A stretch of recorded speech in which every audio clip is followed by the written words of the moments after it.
प्रियजन हो, येशू ख्रिस्ताच्या नावाने प्रेमपूर्वक शुभेच्छा. मी स्कॉटलंडमधील एडिनबर्ग शहरात असलेल्या जॉन नॉक्स यांच्या घरातील प्रार्थना कक्षातून तुमच्याशी बोलत आहे. याचा मला खूप आनंद होत आहे.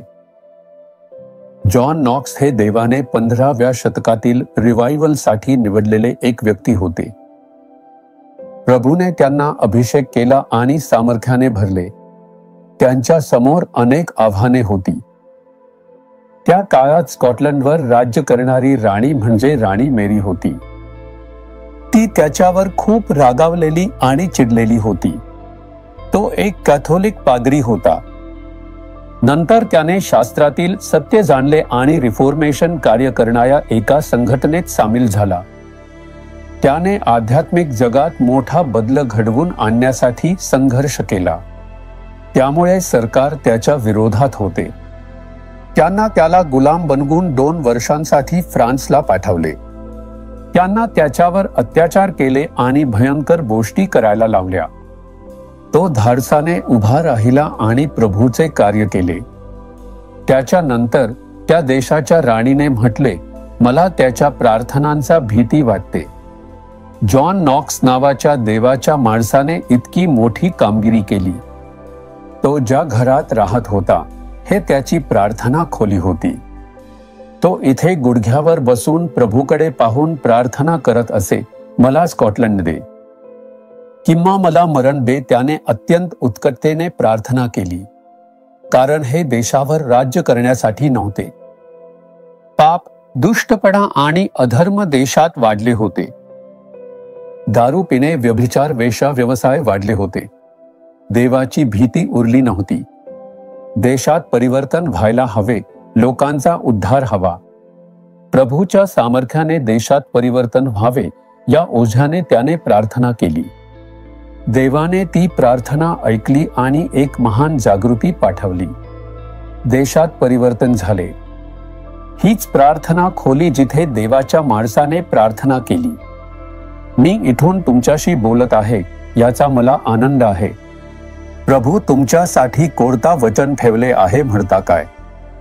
विलापगीत 3:57.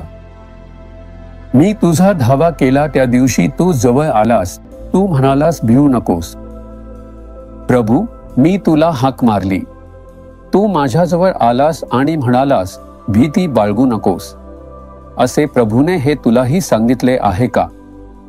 ज्या दिवशी तू प्रार्थना केलीस त्या दिवशी प्रभू तुझ्याजवळ येऊन म्हणाला नाही का, घाबरू नकोस मुलामुली, मी तुझ्यासाठी आहे. तू प्रार्थना केलीस तेव्हा प्रभूने उत्तर दिले आहे. तू प्रार्थनेत ठाम राहायला हवे. तुम्ही हे व्हिडिओ फक्त 3 ते 4 मिनिटे पाहून प्रार्थना केले असे म्हणू नये. गुडघ्यावर उभा राहून प्रार्थना करा. तुमचे प्रश्न प्रभूला सांगा. तुला प्रभूकडून उत्तर मिळवायला हवे. मग प्रभू म्हणेल घाबरू नकोस. प्रभू येऊन तुझ्याशी बोलेपर्यंत तुला प्रार्थना करत राहायला हवे. जॉन नॉक्स हे एक प्रार्थना योद्धा होते. त्यांनी राणीला विरोध केला आणि सत्य बोलले. या देशाच्या राणीने त्याच्या विरुद्ध कितीही गोष्टी केल्या असल्या, तो प्रार्थनेद्वारे साध्य करणारा माणूस होता. म्हणून एकदा राणीला विचारले, तुम्हाला कशाची भीती वाटते? राणी म्हणाली, मला कशाचीच भीती नाही. युरोपमधल्या सगळ्या सैन्यांनी एकत्र आले तरी मी घाबरणार नाही. पण मला जॉन नॉक्सच्या गुडघ्यांची भीती वाटते. मला त्याच्या प्रार्थनेची भीती वाटते. जॉन नॉक्सची प्रार्थना इतकी शक्तिशाली होती.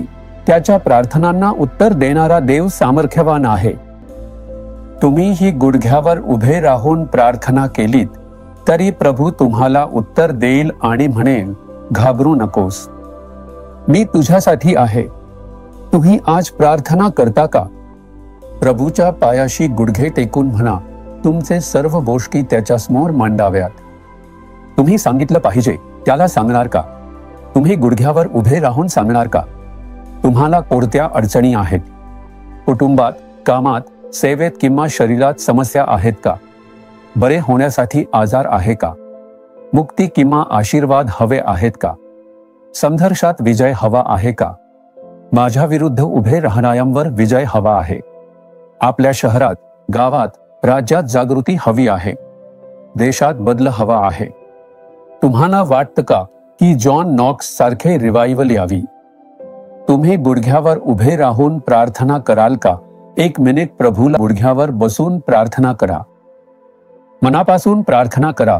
मी प्रभूला हाक मारली तेव्हा तो माझ्याजवळ येऊन म्हणाला, घाबरू नकोस. आता प्रभूकडे पाहून त्याला प्रार्थना करा, प्रभू, आम्ही तुझ्या नावाने हाक मारतो आहोत. तू आमच्या प्रार्थनांना उत्तर देतोस. आम्ही हाक मारतो तेव्हा तू आमचा आवाज ऐकतोस. घाबरू नकोस असं सांगून आम्हाला धीर देतोस.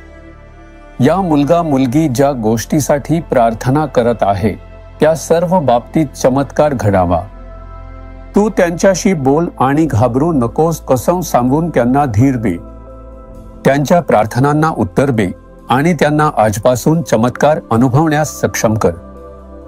त्यांच्या मार्फत त्यांच्या गावात, शहरात, राज्यात आणि देशात महान जागृतीचे आदेश दे.